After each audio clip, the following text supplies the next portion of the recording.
Dr. Chaitanya Prakash Yogi, Director Swami Vivekananda Cultural Center, Dr. David Frawley, Professor Mazir Asif Ji, Professor Chihiro Koiso Sensei, Dr. Sipadya Naragati Ji, Mr. Kamal Maharaj Ji, Ms. Christine Whittle, Ms. Intando Nkabane, Ms. Kavita Solanki, Ms. Shisti Harinarayan, Mr. Piyush Khandelwal, distinguished online guests, on the behalf of Swami Vivekananda Cultural Center at the Consulate General of India in Durban, it gives me great pleasure to invite you to today's program, Discourse on Yoga, the theme being Yoga as an art of embracing infinity. To begin today's program, I would like to invite our first guest speaker, Ms. Intando Nkabane, a yoga teacher from Durban, South Africa. Ms. Intando Nkabane was first drawn to yoga 10 years ago. After she had her first experience on the mat, she was convinced about her transformative power of the practice. She later completed her 200-hour yoga teacher training and 40-hour restorative yoga and pranayama training with Inner Wellness Studio in Durban. To further enhance her practice, she was privileged to train under Miss Kavita Solanki at the Consulate General of India in Durban. She also holds a bachelor's degree in Management and Communication Studies, as well as a BCom honors degree in Marketing Management. Professionally, she works as a national account manager for a food manufacturing company in Durban, where she gets to share yoga with her colleagues. In 2018, she founded Grounded Roots Yoga to further impart the ancient learning with others. Her classes offer a balanced and holistic approach to the practice and are promoting a solid alignment-based foundation while sharing the numerous benefits of yoga, which include improved immunity, reduction of stress and anxiety, hormonal balance, and enhanced women health. Her passion is helping people to live in accordance with their higher selves. Miss Intando Nkabane. Namaskar. My humble greetings to you all. I grew up in Pongola, a small rural town in Zululand, South Africa. Growing up, I had a lot of dreams of studying, getting a degree, and one day working for a big corporate company. However, never in my wildest dreams did I ever think I would experience something as blissful, infinite, and as boundless as yoga. I didn't even know what it was. I'd never heard of the word until I got into university in Durban. My curiosity led me to the mat and my life transformed. I achieved most of my dreams, but in the end, they seemed inconsequential when compared to the infinite joy that yoga provides, the bliss that is beyond the physical. So what is yoga? And how does it inspire us to embrace infinity? Yoga is a scientific system of physical, mental, and spiritual practices that aims to create a balanced mind, body, and spirit. The foundations of yoga philosophy were written down in Patanjali's Yoga Sutras, approximately 200 AD, which highlights the eight-limb path that leads us to samadhi, bliss. The first two limbs, yamas and niyamas, which concern universal morality and personal observances, which includes principles such as ahimsa, compassion for all living things, satya, truthfulness, socha, purity of words, thoughts, and deeds, and santosha, contentment. The third limb, asanas, this is the limb that most people associate with yoga, the body postures. The fourth limb, pranayama, breathing exercises, and control of prana, our life force. The fifth limb, pratyahara, control of the senses, withdrawal of the senses from attachment to external objects. The sixth limb, dharana, concentration and cultivating inner perceptual awareness. The seventh limb, dhyana, devotion and meditation on the divine. And the eighth and final limb, which is the goal of yoga, samadhi, union with the divine. Samadhi means to bring together or to merge. When one reaches the state, there's an ending to the separation that is created by the I and mine of our illusory perceptions of reality. The mind does not distinguish between self and non-self, or between the object contemplated and the process of contemplation. The mind and the intellect have stopped, and there is only the experience of consciousness, truth, and unutterable joy. Thank you to Sage Patanjali for giving us this perfect science which makes infinity accessible to us all. To reach Samadhi is not an easy task. It requires consistent practice and dedication. It is the highest state of mental concentration and freedom.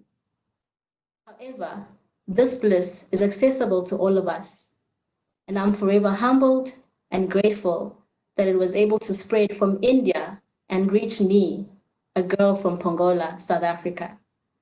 I encourage everyone to explore and continue exploring this perfect science of the eight-limb path of yoga, as it is certainly an art towards embracing infinity. Namaste.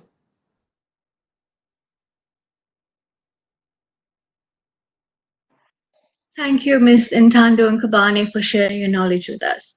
Our next guest speaker is Mr. Kamal Maharajji, an educationist, cultural activist, and founder of the Vishwa Shakti from Durban, South Africa.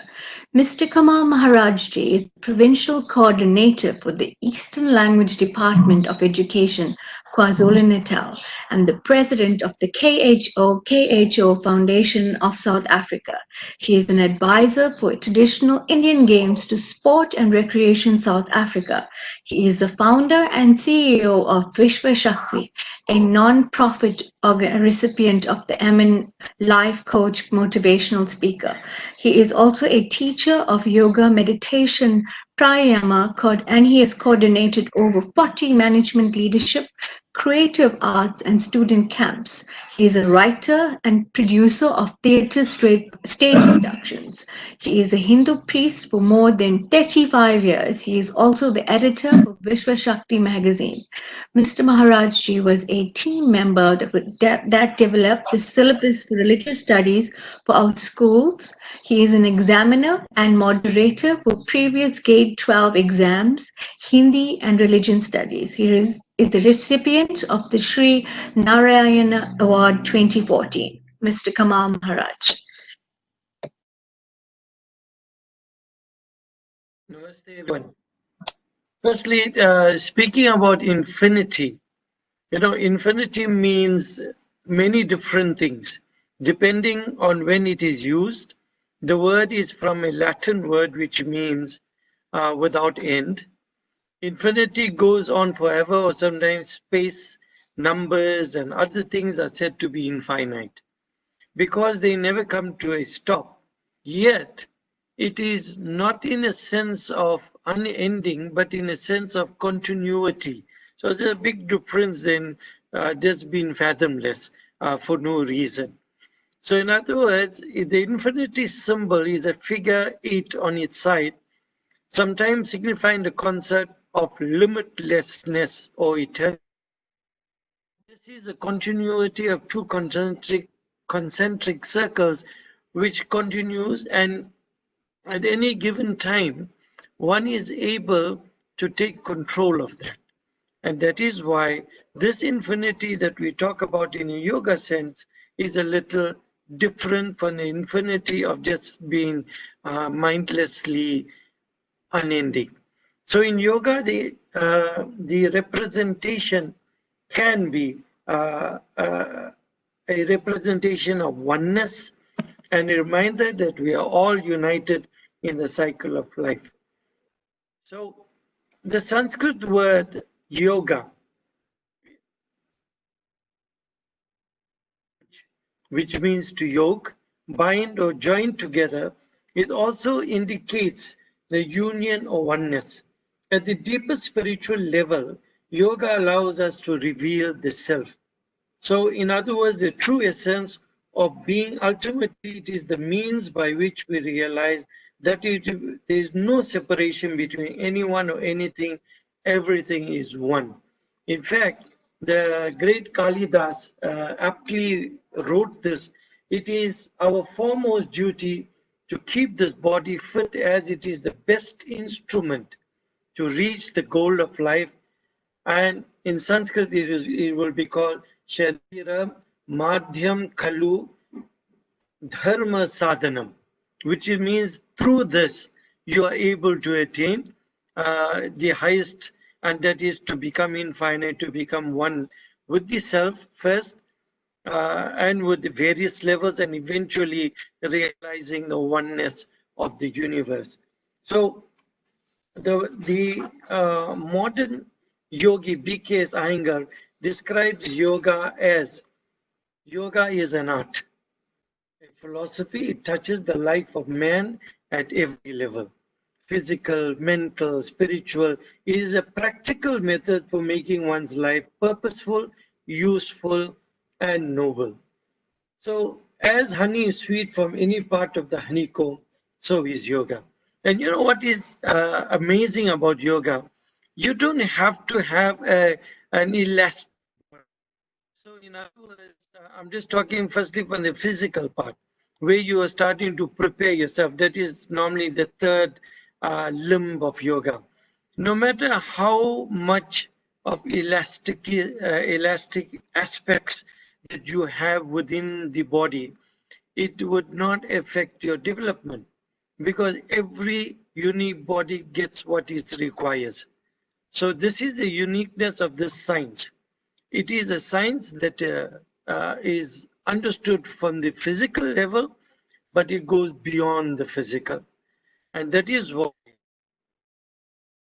start the training or the practice of yoga using the 8 limbs, the Ashtanga yoga, then automatically we realize this mystical union.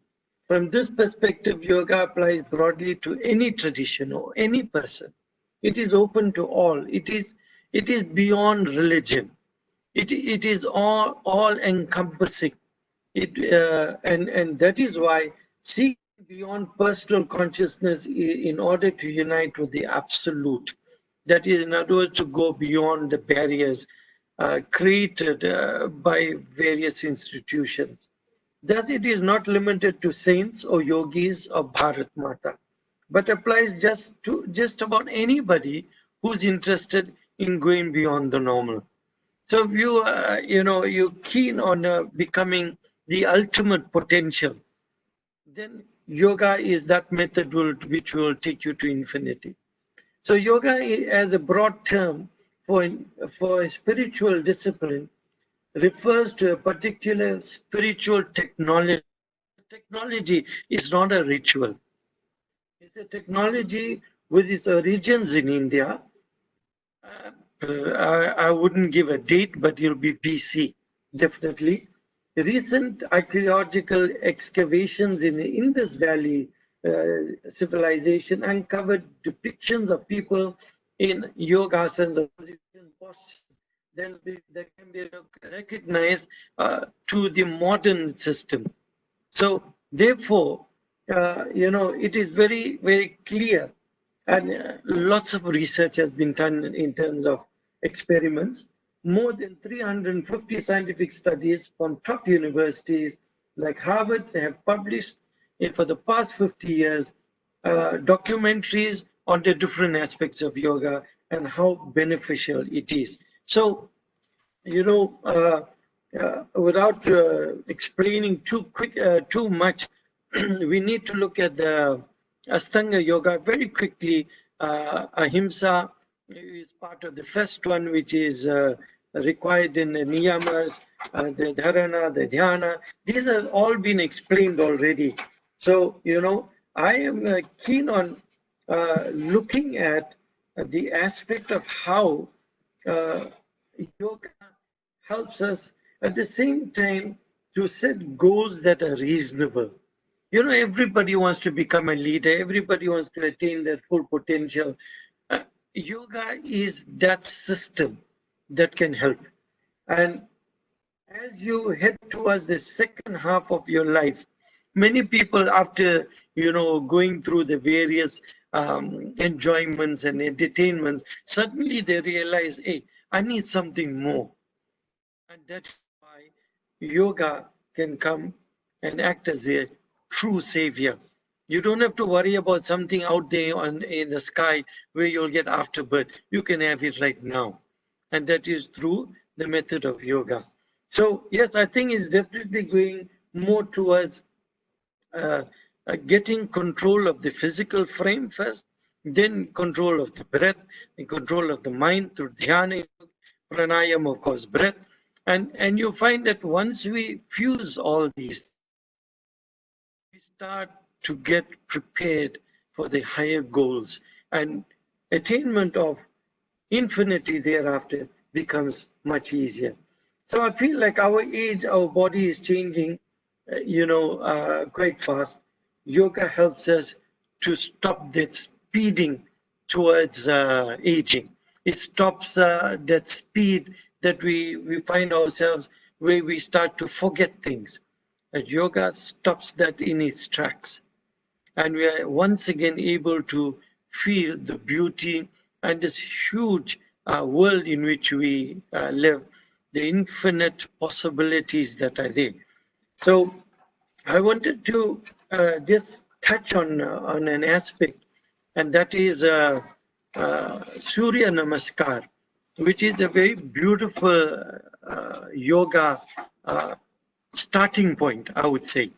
Of course, different schools of yoga may have different points of view, and that is absolutely fine.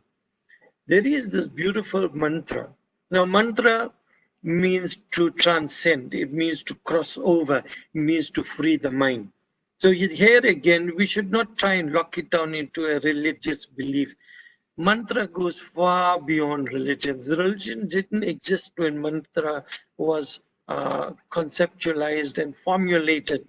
It's actually an advanced yoga system of bringing sound into use and creating these spiritual sound effects that can alter one's environment.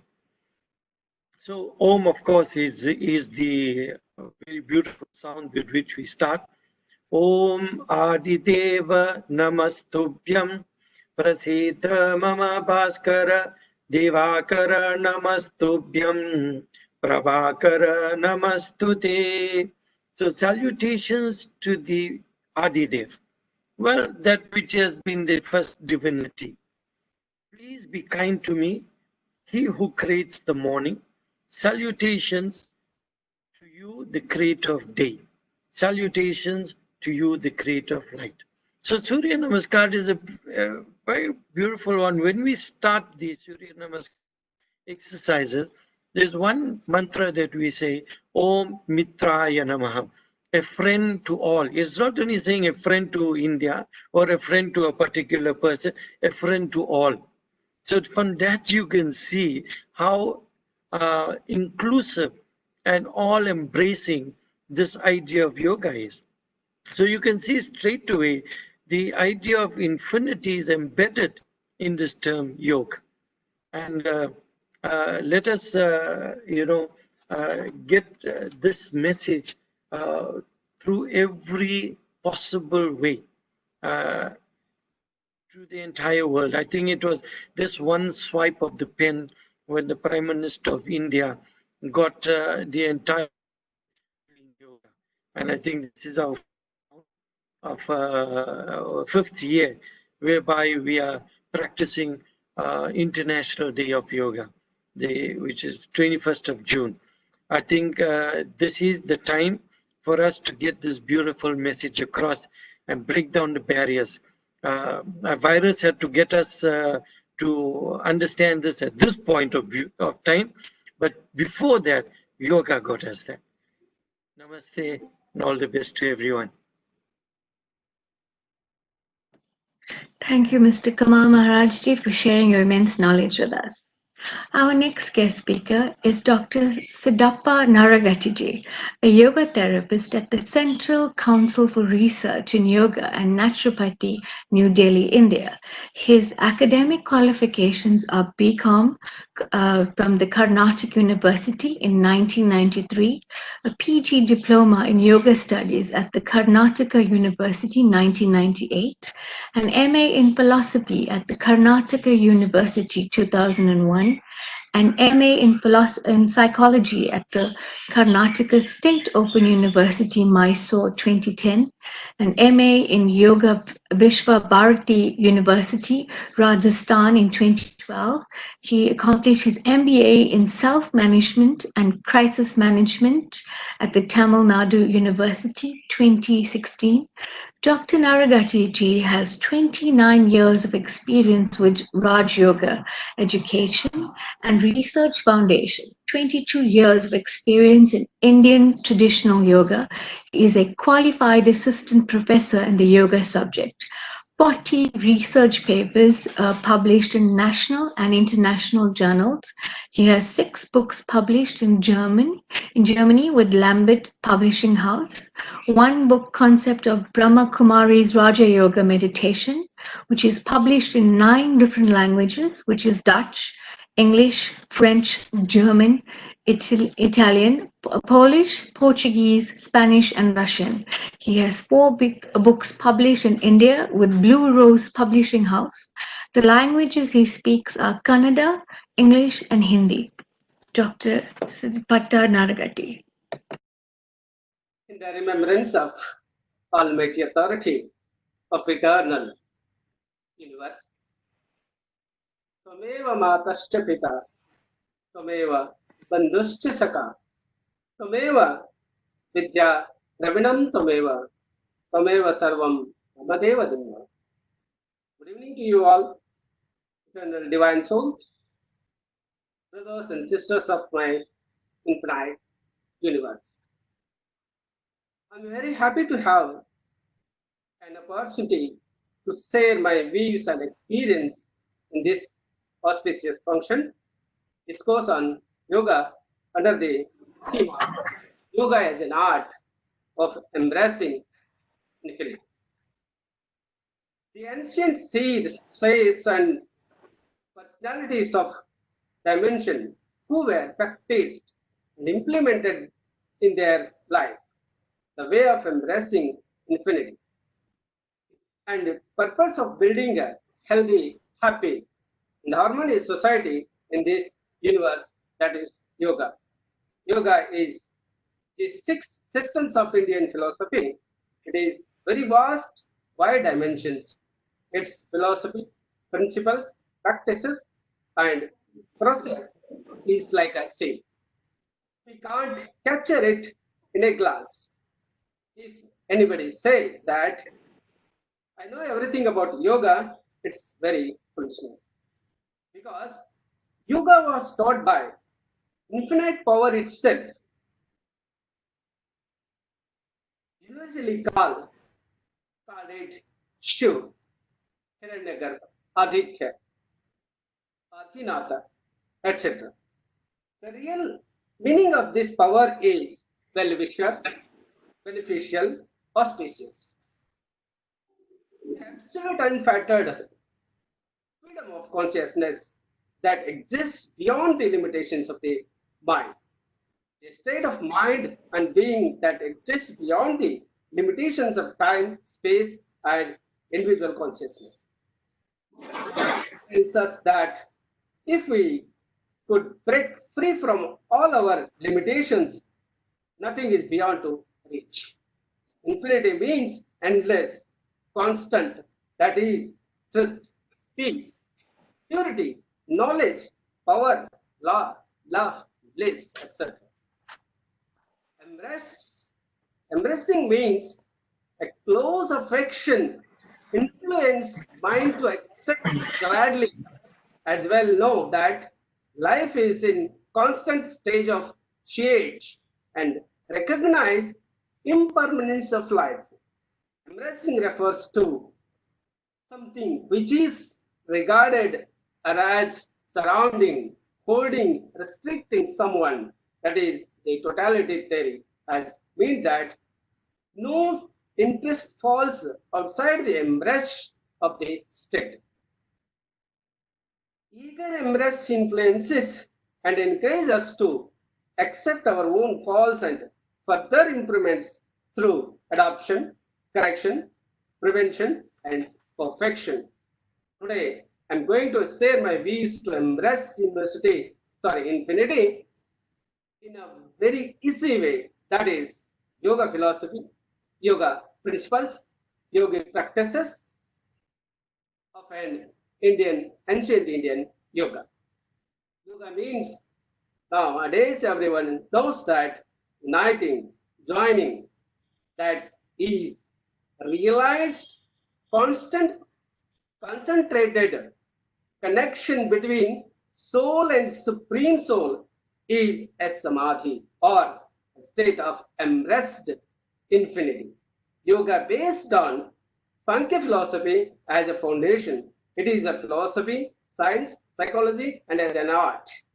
It guides a human being in their every walks of life. The purpose of establish harmony in individual and society. The discipline practiced all its aspects brings the regulation of mental modifications resulting into peace of mind. According to one's aspiration, ambition, needs, and circumstances will find the accurate guidance to achieve their goal of life. The purpose is to establish Prakriti, Purusha. They are two realities. In the same way, the soul and the supreme conscious are two different entities. Yama, Niyama, and Triguna principles form the base of ethical life in yoga. The curriculum of Yoga Sutra spreads across the 4 chapters known as Pada. Firstly, Samadhi. Samadhi Pada is called concentration, deal with the concepts of yoga psychology, nature, and number of mental modifications. Secondly, Samadhi Pada, dedicated intense practice, covers the realization of cause and effects and freedom from the bondages of the sufferings. Thirdly, Vibhuti Pada, the divine powers. The application of controlled mind revealed with the various types of divine powers. Fourthly, Kaivalya Pada, the nature of liberation, the real purpose of techniques experienced about the philosophical problems of life, liberation from these problems. The systematic study of yoga philosophy helps to understand all these aspects are interconnected.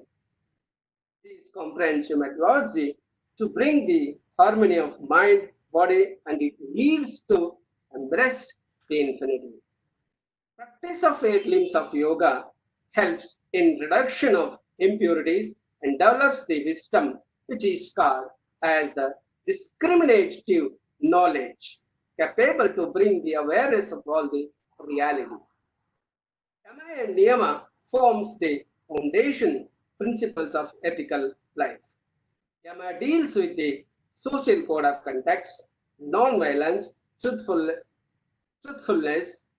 non-stealing, celibacy, simplicity, which are important to maintain the harmony and health of the society.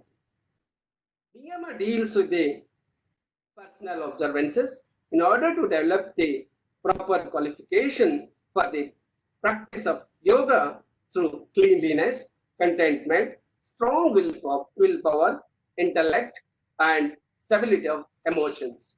Asana and pranayama are useful to bring the best possible physical and mental health. They help in keeping the mind and body free from diseases so that the journey is continued without any disturbances. Pratyahara makes the sense organs introvert in order to be practiced for the higher experiences. Dharana, fixing of mind on the object till the object will become the part of life. Meditation, unbroken flow of awareness in which the concentration of the mind is continuously maintained on chosen object contemplation.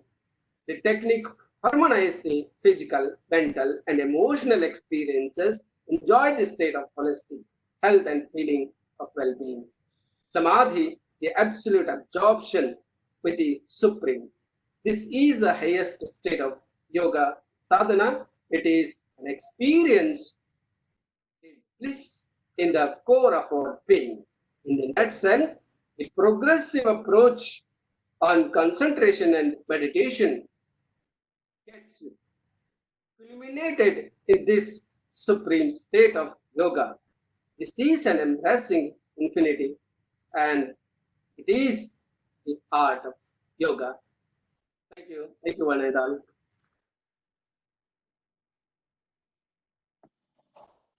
Thank you so much, Dr. Sipata Naragati ji from India. Our next guest speaker is Miss Christine Whittle, yoga teacher from Durban, South Africa.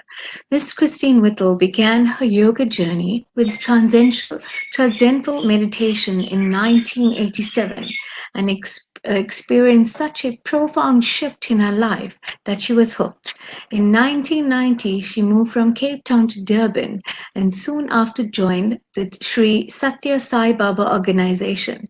Christine became very involved in the spiritual wing, and so her journey began into the philosophy of yoga. She began practicing Hatha Yoga with Shivananda teacher Monica Farrell in 1995 and with an Iyengar teacher Howard Lipscomb in 1997. Miss Christine registered as a yoga teacher with Yoga Alliance in the US in 2003. In 2005, she began training teachers. There was no schools for training as a teacher in those days except one Christian organization which forbid chanting of Om. She had studied and attended many Iyengar school workshops in asana practice and so put together a training course to teach yoga teachers. She wanted to give training with a good background in philosophy. Christine has visited India around 17 times and spent time in ashrams in Pucharpati, Rishikesh, and Tiruvannamalai. She has done over 300-hour advanced teacher training in Rishikesh and has a member of teaching team on the 200 and 300-hour training since that time. She has taken several groups to India to enable people who would be too anxious to go on their own to have an ashram experience. She now currently runs 200-hour and 300-hour yoga teacher trainings in Durban, emphasizing that yoga is not only an asana practice, but also has deep roots in science and spirituality. Miss Christine Whittle. So much for having me here today. I feel really humbled in this esteemed company.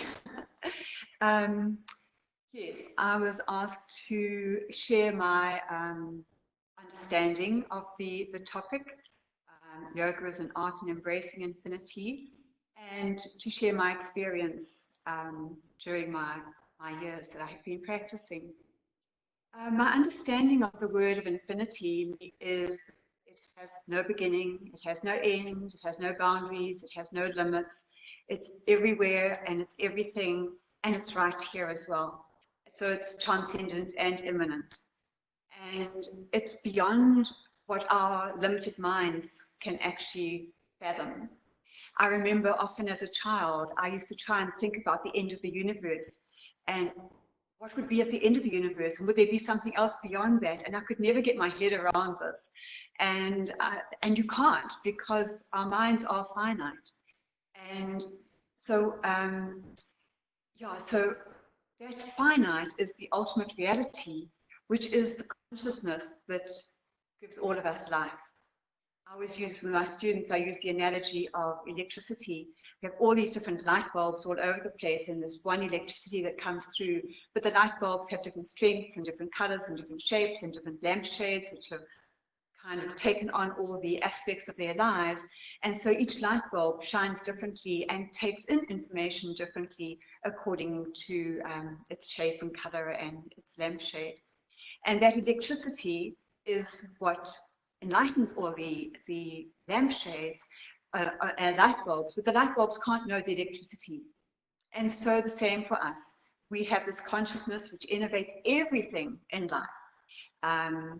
It creates Prakriti, and then Prakriti is the manifestation. Everything is made up of atoms, and atoms are mostly empty space and energy. And yet our senses perceive the world. We take in the vibration of sound, and our brain interprets that. We take in the vibration of light, and our brain interprets that. And the same with our senses of touch and taste and smell. And so we live in this world, and we make sense of this world as the physical world. But our reality is that we are that consciousness. And all the yoga teachings are focused on experiencing. Experiencing is the wrong word, because you can't experience it because you go beyond the mind, and experience happens to the mind. So for me, it's becoming aware, or what we call realizing the true self, is the focus of yoga. But for the average person who comes to a yoga class, they start off with an asana practice. And this is great. I really think that yoga needs to come back to traditional yoga, where you do each posture, one on one side, one on the other side. You hold your postures, they're done more slowly. I feel that Vinyasa yoga is a modern kind of way of doing yoga, but it's lost the essence. It's too fast. There isn't the awareness. There's not the breath. Yoga needs to slow down again, come into the postures, and then you get all those wonderful benefits. First of all, we start to be able to experience ourselves. Most of our lives, our mind is out there focusing on everything that's around us. And we aren't really aware of our own thoughts, our own emotions. And when the emotions are uncomfortable, we often find a distraction, so we don't actually come into contact with them. On your yoga mat, you come back to yourself. And so my first part of yoga, that yoking, is yoking mind and body together, instead of body here and mind all over the place. So we first come back to this yoking. And in doing that, we connect with ourselves. And then we learn the ahimsa, the non-violence. We learn the truthfulness. And we learn these things on our mat and apply them to ourselves. And once we start to apply them to ourselves, we can take that off our mat and into the world and apply those to the world around us as well. For me, one of the most important teachings of yoga in Patanjali's Yoga Sutras, and is not one that's often spoken about, is in his second chapter, where he speaks about Kriya Yoga. So Kriya means action, karma means action. Karma is action that takes us away from our divine self, and Kriya are actions that take us towards it. So he talks about Kriya Yoga being constructed of three of the niyamas, tapas, swadhyaya, and ishvara pranidhana. And so your tapas is your practice. It's burning up. It's the purification that all hatha yoga is designed to do. So purification of the physical body, the energy body, the mind, preparing us for this journey to go beyond these aspects of ourselves. So tapas is the practice. So we can even go back to the first chapter there, your abhyasa and vairagya, your practice and your non-attachment, those come into the tapas. And the willpower and the discipline to get up every day and do your practice, then you start to really find the results of yoga. Then your swadhyaya is study of the self with a capital S and the little self. So with a capital S, it's study of what is this divine self. And we can read the scriptures, we can read Bhagavad Gita, we can read Patanjali's Yoga Sutras, we can read the teachings of all the sages that we've had, people like Ramana Maharshi, Paramahansa Yogananda, Anandamayi Ma, Ramakrishna. There's so many. We can read about their experiences and their teachings, and so it gives us an idea of where it is that we are headed. And for me, this is the embracing, because you can't embrace infinity, because you can't really get an idea of what it really is. But when you start to read these teachings by other teachers, you can then start to have faith. And when you start to practice your own yoga, then that faith develops because you start to feel and recognize those transformations that happen to us. So the Swadhyaya is also a study of our little selves, starting to become aware of our thought processes, become aware of our samskaras and our vasanas, our habits and tendencies. And then we can make choices about whether we want to just respond from that place or whether we want to react, or we can make better choices in life when we start to really understand ourselves. And also what I've found, and this is a huge thing for me, is meditation. When you start to recognize your own tendencies and your habits, you can't just wipe them out. They don't just change overnight. But when you start to have awareness of them and then you practice meditation, what I have found is that these things start to change on their own. They start to just clear out. Your meditation kind of like, I always describe these habits as ruts. And so it's like a car, when it goes through the ruts, its tires stick in those ruts. And that's how our brain is, it's plastic. So meditation starts to close up those ruts, and then our choices make new paths. And so we close up the old ones and make new ones.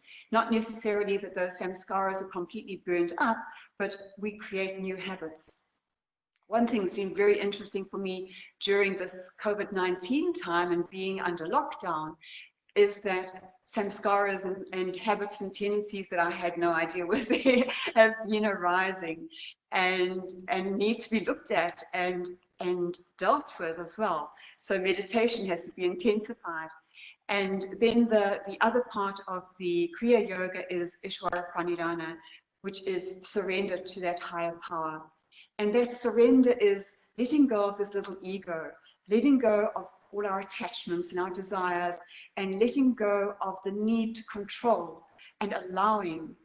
And what my experience of all of this has been is that the more you clear out the lower mind, the manas aspect of the mind, and the more you surrender the ahamkara, the more it feels like you open up buddhi, and so intuition comes down. Even if your meditation doesn't go into a deep samadhi, you bring aspects of that higher self down, and so your wisdom increases, your intuition increases, the way that you work in the world, your relationships improve. You're not as upset by all the different things that you used to be upset by. You walk that middle path much more easily instead of swinging from one side to the other. And so for me, yoga really is a grounding process. It's stabilizing, and at the same time, it's an uplifting process and taking me towards that goal. Whether I ever get there in this lifetime or not, who knows?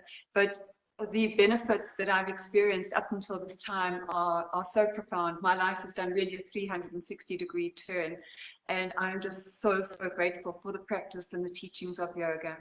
Namaskar. Thank you, Ms. Christine, for sharing your personal experiences with us. We will now have a cultural performance by the artist of Vishwa Shakti.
Thank you to the Vishwa Shakti group for that performance.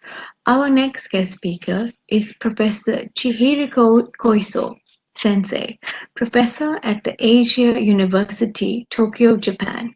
In 1981, she obtained her BA History degree at the Wasudeva University, Tokyo. In 1987, she achieved her MA Philosophy at the Pune University, Pune, India. In 1997, a PhD at Pune University, Pune, India. Sensei started teaching Hindi in Tokai University and Asia University from 1988 to 1991 as a part-time lecturer.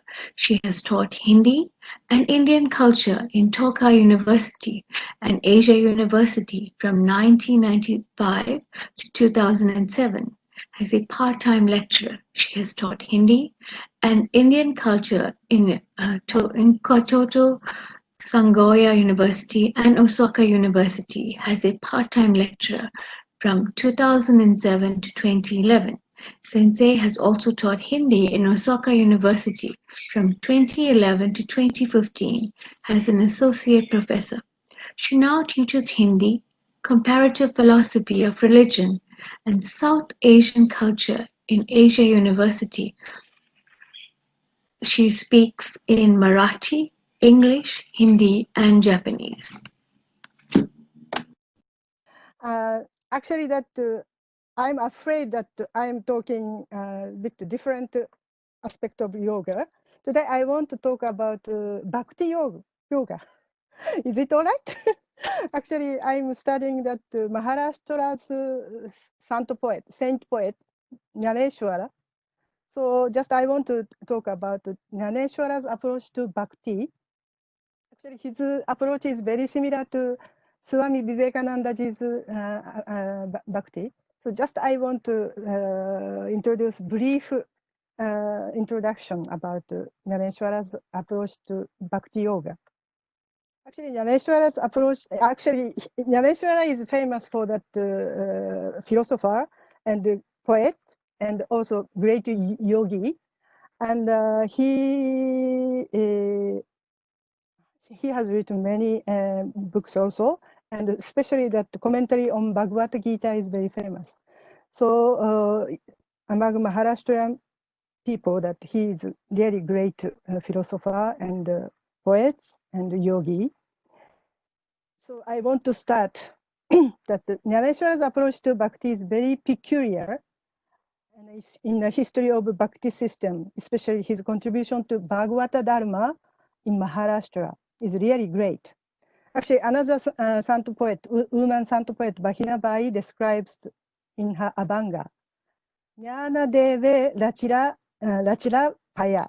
That means Jnana Deva laid the foundation. If we consider Bhagavata Dharma as a temple, Jnana Deva laid the foundation of its structure, and his foundation is firm and profound. Jnaneshwara adds philosophical basis of Bhagavata Dharma. Jnaneshwara's great contribution lays not only in his philosophical concept of bhakti, which is Advaita, but also in making Bhagavata Dharma a movement, a living force controlling the lives of the devotees. And Jnaneshwara says that all human beings are naturally inclined to worship my divine being. He says the bhakti is a natural instinct of the human beings. Therefore, bhakti must be as old as the human being. Only it must be evolved. And shortly, I want to discuss about that. He said, in a way, he knows me as unique truly through his reflexive devotion as part of his own self, and also knows that he is that knowledge that is the realization of the self. The understanding of God as universal spirit. That means Vishwatmaka Ishvara is a very important concept for understanding the real meaning of bhakti. Ishwatmaka Ishvara means that understanding of God as abiding in everything and every human being. This is the Advaitic realization of seeing oneself in all and all in oneself. Upanishadic philosopher says, verily all this is Brahman. And in the Gita, Vasudeva is all, is stated. Yaneshwara says, that famous shloka, J Bete Bhuta Tete Manije Bhagavanta, Ha Bhakti Yoga Nishchit Jana Maza. That means they also regard every being that they see of divine nature. Know that this is my yoga of devotion. Nyanadeva shows the gist of his philosophy of bhakti beautifully. He tells us to treat each and everything regarding it as God, because every living being is filled with Godhood. So the real bhakti is to worship every being as God. The service of mankind is therefore the most important way to worship God. Swami Vivekananda ji also translated this Advaitic philosophy into practical principles. He says, the highest form of worship that had been laid down for the bhakta was the worship of man. Really, if there were to be any sort of worship, that means bhakta would suggest getting a poor man, or 6 or 12, as his circumstance would permit, every day to their homes and serving them, thinking that they were Narayana, the famous concept of Daridra Narayana. This humanistic conception is the foundation of his practical goal of the service of mankind, especially the poor, the concept of Daridra Narayana, that is, God is the form of the poor. And he adds, look upon every man, woman, and everyone as God. You cannot help anyone. You can only serve. This humility is the very core of bhakti. Swami Vivekananda ji shows us a harmonious reconciliation of the good of oneself with the welfare of the society. Actually, Swami Vivekananda ji unites karma and bhakti together and brings it into practice. Naneshwara also says the same thing. Taya satkarma ishwara swakarma kusumanchi vira puja keri hoi apara tosharagi. That means if he, the seeker, worships such God, pervading the hearts of all beings, by dedicating to him the flower in the form of performance of the prescribed duties, such worship propitiate to him very highly. Yaneshwara says that the worship of God does not merely mean the idol worship, but performing one's own prescribed duty without expecting any fruit. That is very gist of his teaching. So just I want to introduce about Bhakti Yoga of Nyaneshwara and Swami Vivekananda ji. That's all. Thank you very much. Thank you, Sensei, so much for taking time off your busy schedule to join us today. Our next guest speaker is Professor Mazhar Asif, Professor of Sufism and Medieval History of India from the JNU University, India. Professor Asif has his PhD in Persian, MA in Persian, and his area of specialization is Sufism and Medieval History of India. Professor Asif Ji is currently professor and the chairman for Center of Persian and Central Asian Studies, School of Language and Literature and Culture Studies, JNU, New Delhi. He was the Associate Dean, School of Language, Literature and Culture Studies, Chief Vigilance Officer, Coordinator, Language Lab Complex, Member, National Monitoring Committee for Minorities Education, Member, Board of Studies Department Assam University, member Drafting Committee for National Educational Policy, Dean School of Arts and Aesthetics, New Delhi, Head Department of Persian, Guwahati University, member Academic Council, Guwahati University. He's been a professor for over 8 years. 10 scholars have been awarded PhD degrees under his supervision. 25 articles and 9 books in Persian, English, and Assamese language have been published. 20 research papers presented in national and international conferences and seminars. Professor Asif speaks in Assamese, English, Hindi, Persian, and Urdu.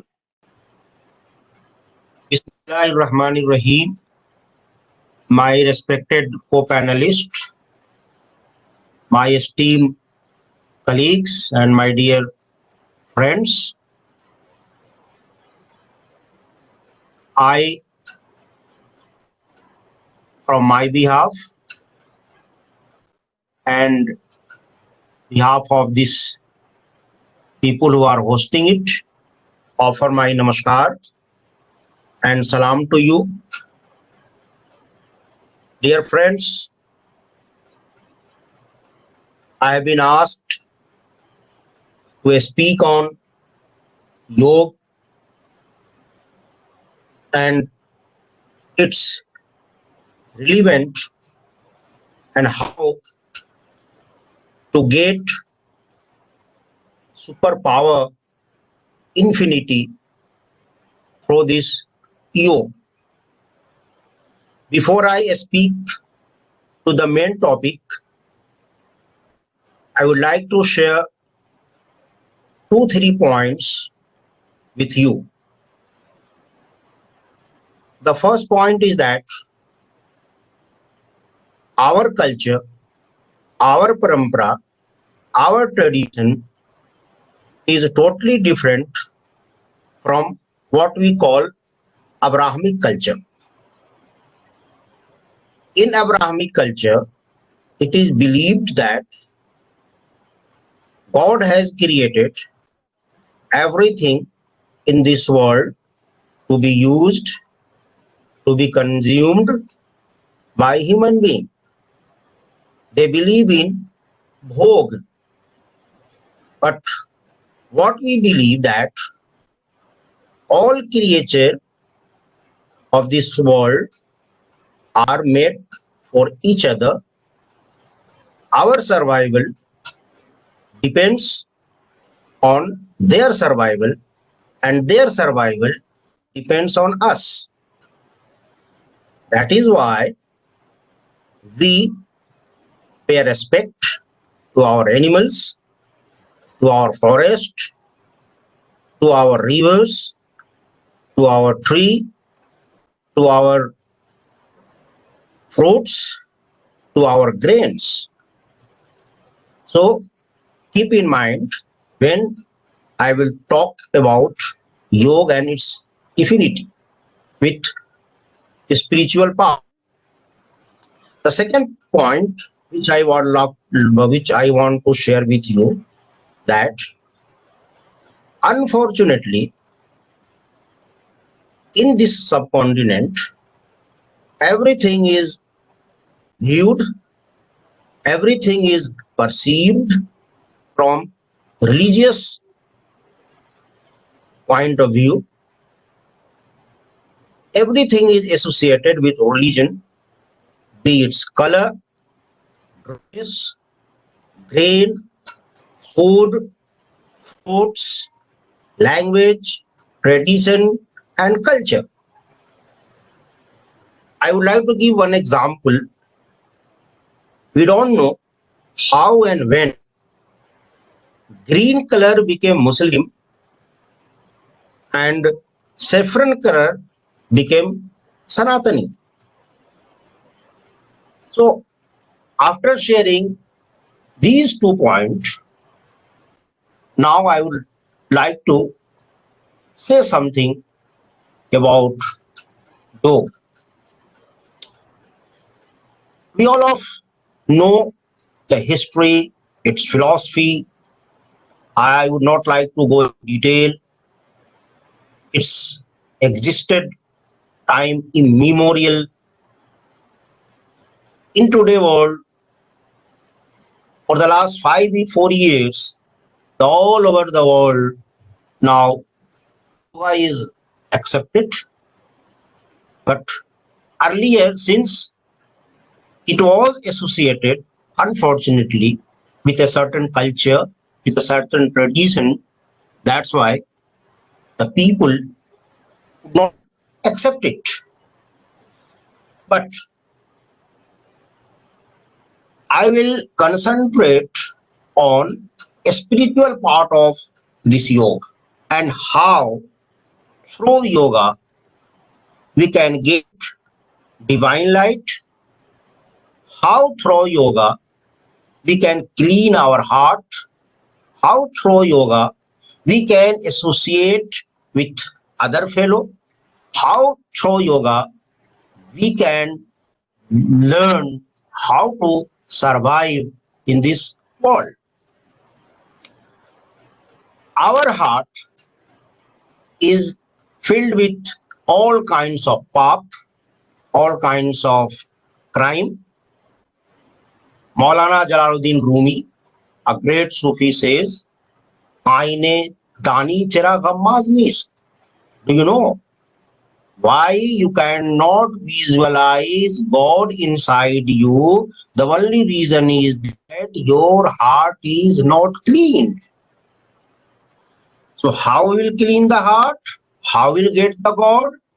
Through yoga, through zikr, through sama, and through dhyan, and through different asanas. How yoga is important to get the spiritualism and to get the supreme power. I would like to give you 2 examples so that it may clear to you. You see, all religion of this world, I can say, has taken something from yoga. There is a prophet, his name is Hazrat Musa. In English, we call it Prophet Moses. He wanted to see God. He insisted that, oh God, kindly allow me to see you. God said to him, oh Musa, oh Moses, you cannot see me. It is not possible. But when he insisted, he was invited to a hill. That hill is called Tur Pahad. There, Prophet Moses took 40 days and what we call in mysticism and what we call in Sufism, Chilla. Chilla is a 40-day sadhana. Prophet Moses sat 40 days in sadhana, 40 days for Chilla Kasi, what we call, and he concentrated on God, what we call in Yoga, Jyotirmay Dhyan. After 40 days of Jyotirmay Dhyan, he got the divine light. So it only became possible due to yoga and due to the Jyotirmay Dhyan. Now, the second example which I would like to share with you, when Prophet Muhammad went to Mi'raj. Mi'raj is a night journey of Prophet Muhammad. He started from Makkah, then Baitul Maqdis, Jerusalem, and from Jerusalem he went to see God. This is yoga which empowered him to meet God. Maulana Jalaluddin Rumi, I would like to quote him. He says, "Jisme khak az ishq bar aflaq shud, yani a body which is made of earth. Due to ishq, due to Noor Ilahi, went to see God. See, Prophet Muhammad, he was sleeping, he didn't know anything. Angels came, they purified his heart,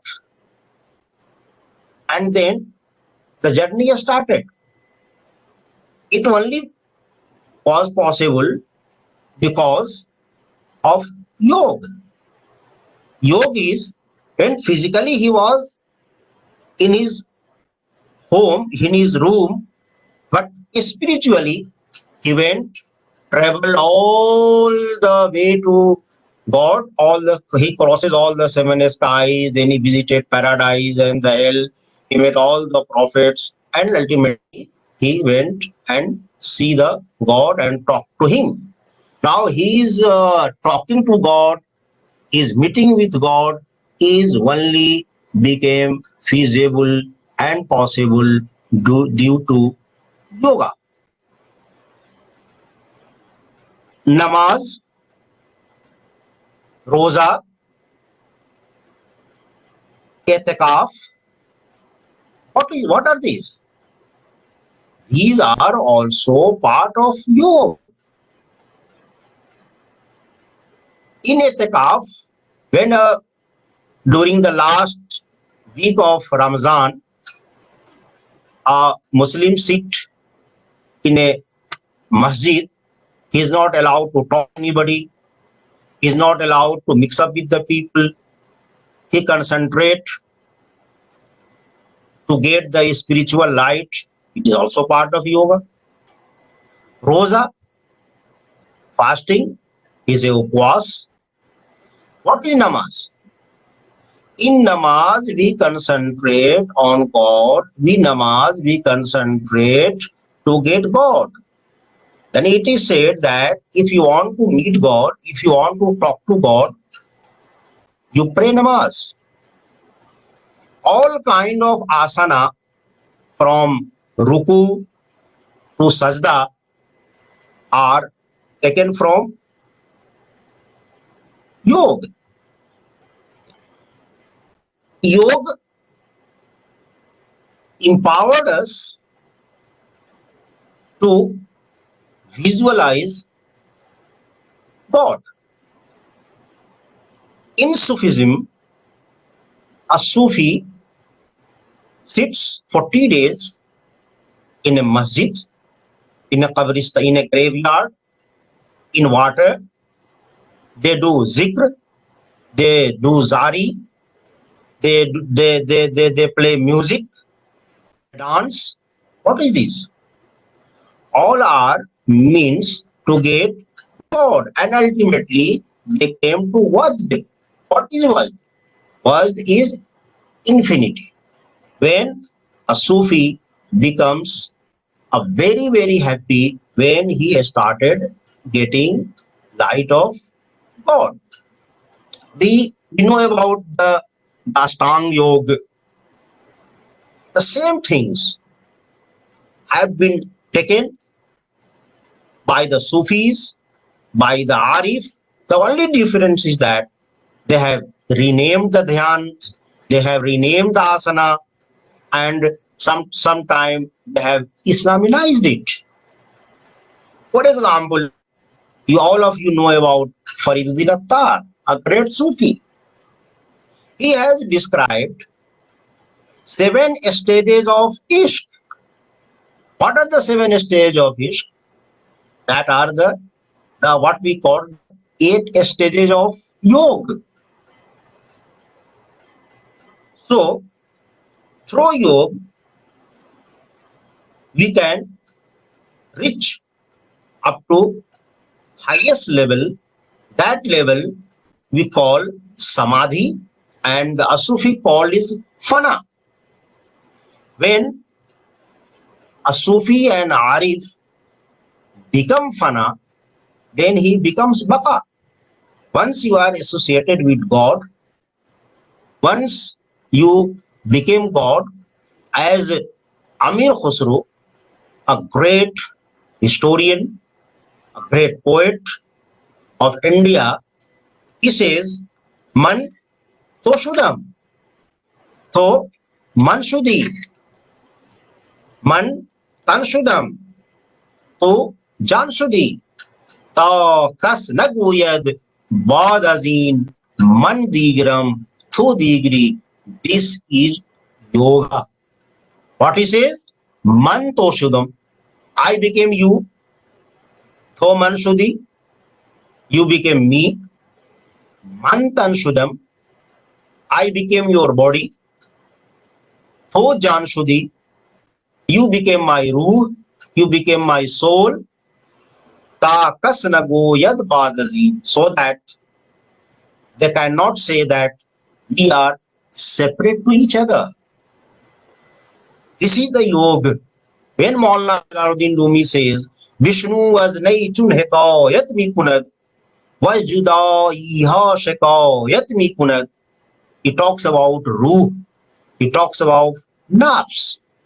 Nafs and ruh are brothers. When we increased our ruh to a highest level, what Iqbal has says, khudi. What is khudi? खुदी को कर बुलंद इतना कि हर तकदीर से पहले, he says कि you raise yourself in a such a height that God himself will come before you and ask you, oh my dear, what do you want from me? This is the yoga. But unfortunately, due to some certain reasons, maybe political or religious reason, this a beautiful system of our mental, physical, and spiritual exercised have been branded with some tradition and culture. It is not like that. As I said earlier, we don't have anything like religion. We have dharma. Our dharma is very much defined. As a teacher, I have a dharma. As a listener, you have a dharma. As a speaker, I have a dharma. So, I can say you that through yoga, we can unite with God. Through yoga, we can clean our body. Through yoga, we can service our heart, because unless or until our heart is not clean, God will not come to our heart. दिल के आईने में है तस्वीरें यार. Where is God? God is inside us. God says in the Holy Quran, "Nahnu aqrabu ilayhi min hablil warid." I am nearer to your heartbeat. The only problem with us is that everything is inside us. When we say to control on our breath, the Sufi says that you have to control your nafs. You have to control your all your sense. Unless or until, what is Rosa? In Rosa, we have a full control. There is Sirsasana in yoga. There, Baba Farid is a great Sufi. He used to do this Sirsasana, but you will be surprised to know that this Sirsasana, what he called is Chillaye Makus. In Sirsasana and Chillaye Makus, the only difference is that for Chillaye Makus or Sirsasana, one well is required. Baba Farid went out of the village and find a well, and in the well he used to do Sirsasana. How? His legs are hanged with a tree, and He, in that posture, used to do Sirsasana. So, why all these things? Chilla, zikr, namaz, asana, all are because we want to get the supreme power. We want to get the divine light. We want to get the fana. We want to achieve the samadhi. In this world, when everything is polluted, in this world where we do not care about others, now you can see the yoga, you can see our yogis, how they have very clearly codified some basic things for us. If we follow these basic things, we can clean our heart, our body. God may be incarnated to our body, but if you want that God may come into our heart, his heart should be cleaned. If you invite a guest to your house, you see that everything is perfect. Your drawing room is arranged, your dining hall is arranged. Why? Because one guest is coming. Then you want to host God inside your heart. So our heart, our mind, our body should be cleaned, arranged, clean from all jealousy, all enmity. Then we can visualize God into our heart. In brief, I can tell you, my dear friends, that let us adopt this code of conduct. Let us do everyday yoga. A common Muslim who believe in Islam, every day at least 60 to 150 times he do or she does all kind of dhyana and asana in form of namaz. So I once again express my sincere thanks to the organizer of this Yog Vimarsh, and I request you to adopt yoga in your life. Yoga means not sitting in a room or in a field is not a yoga. Yoga is spiritual part of yoga is also, you see that no one is hurt from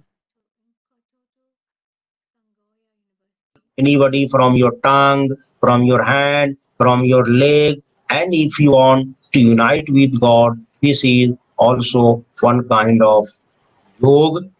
I once again offer my thanks, and I congratulate the organizer for organizing this yoga vimarsa.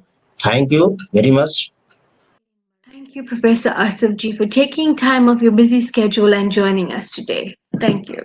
We will now have a song by Miss Kavita Solanki, teacher of Indian culture at the Swami Vivekananda Cultural Center in Durban.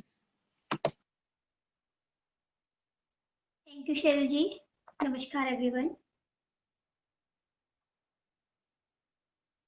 बने हम विश्व के योगी, करेंगे ध्यान वसुधा का, उठाकर युग धर्म का झंडा, करे उत्थान वसुधा का। गले में शील की माला पहन कर ज्ञान की कपनी, पकड़ कर त्याग का डंडा करे उत्थान वसुधा का। बने हम विश्व के योगी करेंगे ध्यान वसुधा का। जला कर इष्ट की होली उठा कर कष्ट की झोली। जमा कर संत की टोली करे उत्थान वसुधा का। बने हम विश्व के योगी करेंगे ध्यान वसुधा का। हमारे जन्म का सार्थक हमारे मोक्ष का कारण।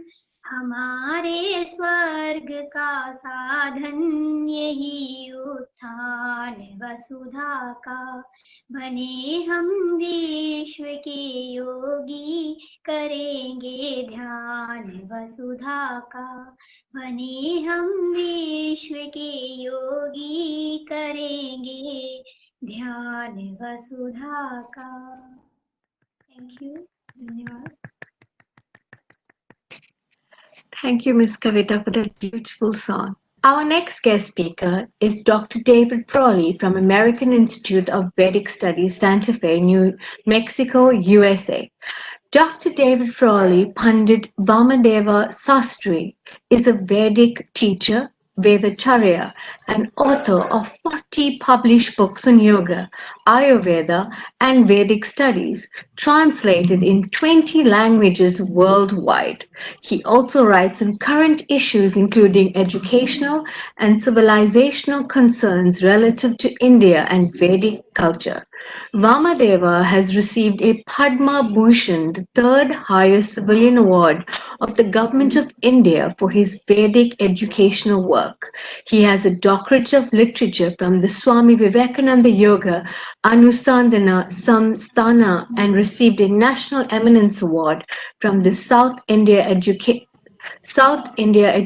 Society. He is a director of the American Institute of Vedic Studies in the United States, which offers publications and courses in Vedic knowledge systems.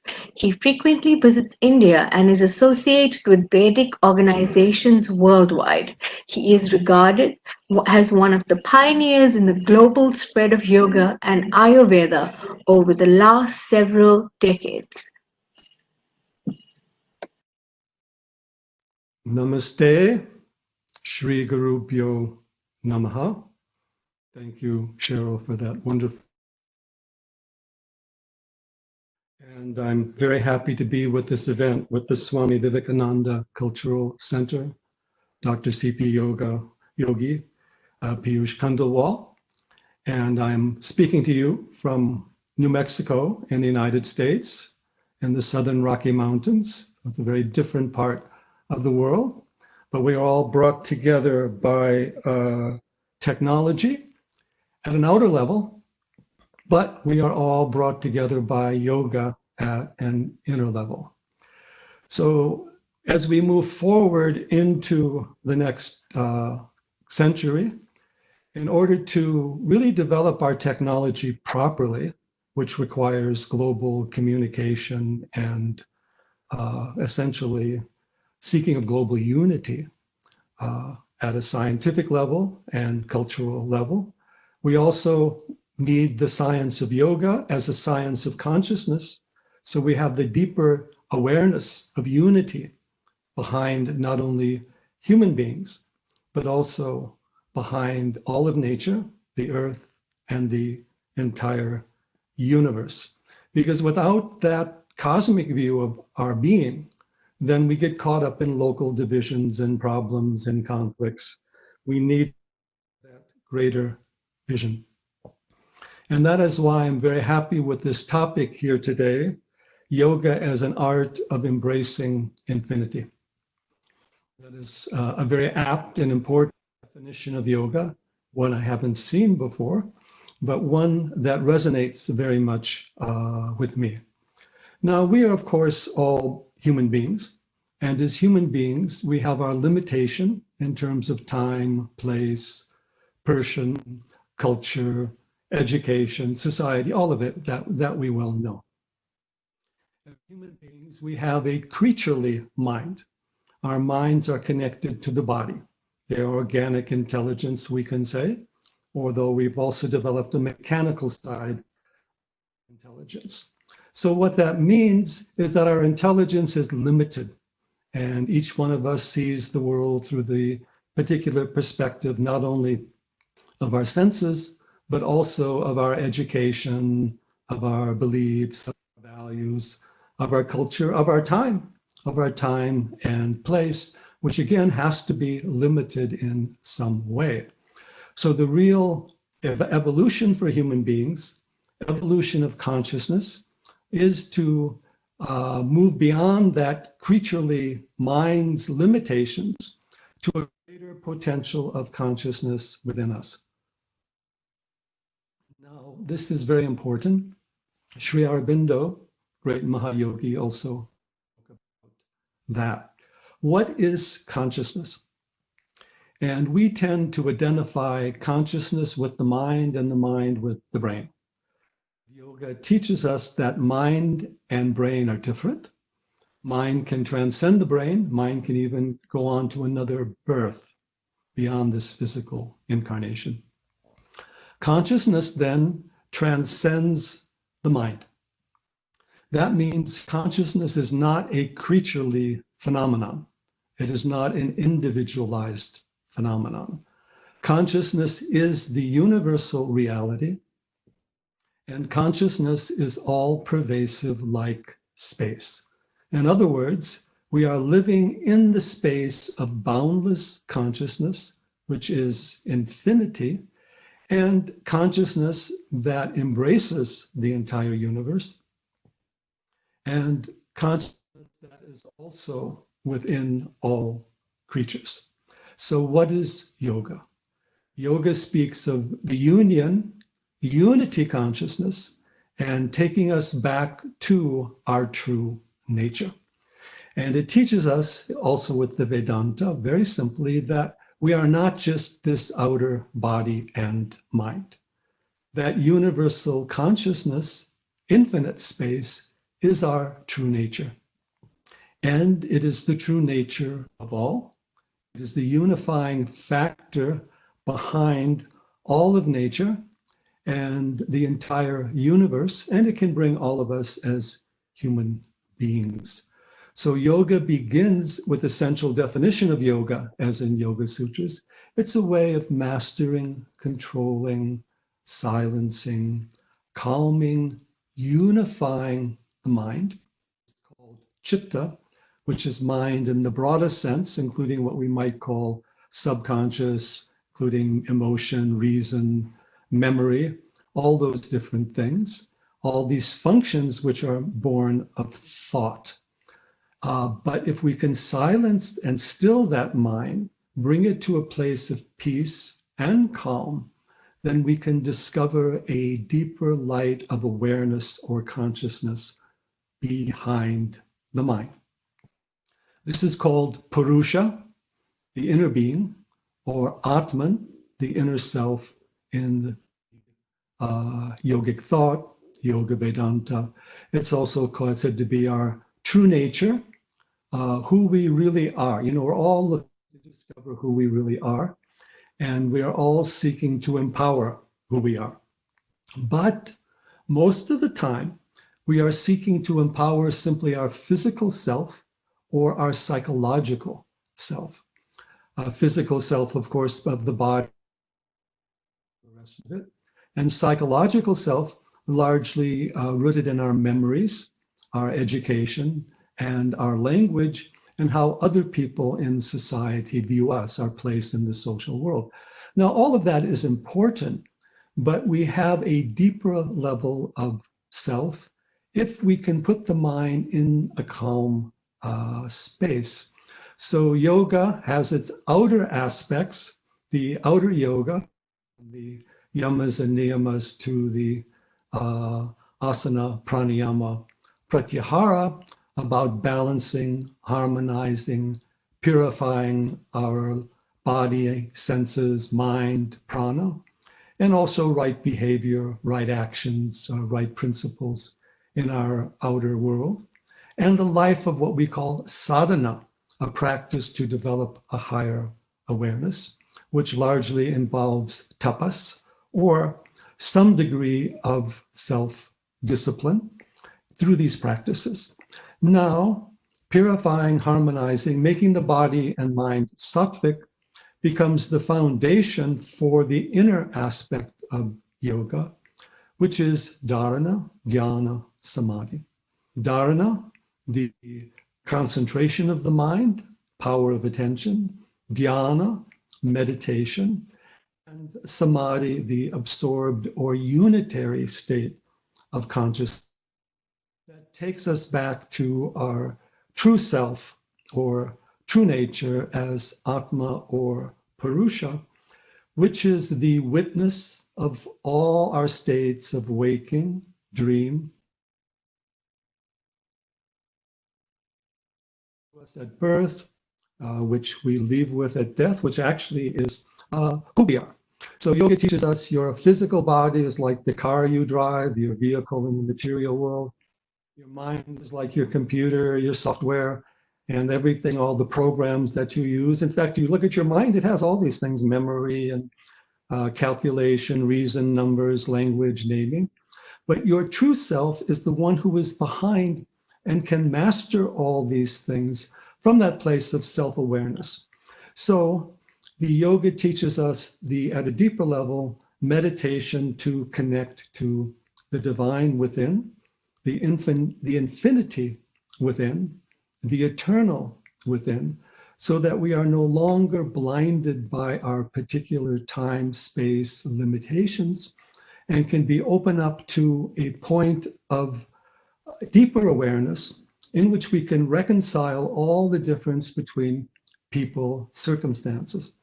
Obviously, we all have different bodies. In Ayurveda, we have different dosha types we have to deal with, Vata, Pitta, Kapha. We also all have different minds. We have different opinions, languages, education. And so no two people agree on anything at the level of the mind. They can have some agreement to a certain extent, but we are all different. So we ask, well, if we're all different in body and mind, how can we have a unitary consciousness? And in nature, if there's not unity, you cannot have multiplicity. In other words, if there's not a trunk and root of a tree, you can't have the differences of leaves and flowers and branches. You have the ocean and you have innumerable waves. So consciousness is the ultimate ocean, and all these different minds are just waves and manifestations on the sea. So when we move into our deeper awareness, we go beyond all the conflict of ideas, beliefs, opinions, logic. And we also allow everyone, you can all have your point of view at the level of the mind. You know, everybody is different. We all should look differently, do what works best for us, and we all have our karmas. But we must embrace a deeper level of consciousness and awareness in the heart. Yoga teaches us our true self dwells within the spiritual heart, which is at the core of our being. And that spiritual heart, they say, the small space within the heart holds the entire universe, what is called the Dahara Akasha in Upanishads, or Guha, the cavity, the cave within the heart. So if we can turn our awareness within through meditation, we can then open up to the infinity of consciousness, the space of consciousness, what is called the Chitakasha in the yogic system. Many types of spaces are out there, not only material space, energy space, pranic space, mind space, space of consciousness. So we need to open to that. And for that, yoga provides the foundation in our life and activity, and should direct us to a deeper level of meditation. The asanas are very good, the pranayama, pratyahara, all these things are wonderful. But the foundation is to develop a deep level of attention, a deep level of unitary consciousness. And today, what are we doing? We have millisecond attention, computer games with how many frames a second, movies 20 seconds per. So we are caught up in that mini awareness or mini attention, and so we're not able to master our lives. And we get caught up in the divisions of the outer world and all the conflict. Media can project different points of view. Everybody can have their own point of view. And we can, there's nothing wrong with that. But we shouldn't let our lives rest on mere politics, business, technology, outer things. They have to have differences, and they're necessary at a functional level. We need a deeper unitary awareness to put it all together. And that is what yoga offers us. And as we say, all life is yoga. That was Sri Aurobindo's quote. But all living should be yoga. We're all moving, so let's move in a yogic way. We're all breathing, let's breathe in a yogic way.